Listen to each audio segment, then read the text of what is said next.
Hello, I'm going to show you how to check your Hepa filters and your cabin filters from within the menus of a Tesla Model Y. Click on the main menu here with the little car.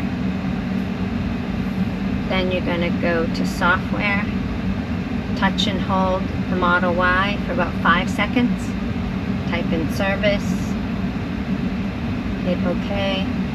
And here's a disclosure. If you agree with all this, go ahead and hit enter. I'm going to wait. Hit thermal, HVAC, and right. And then right here you see HEPA filter, cabin filter.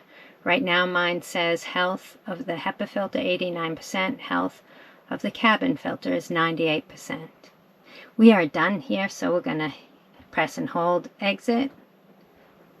And thank you for watching. I hope you found this helpful. See you next time. Bye for now. Please comment, like, share, follow.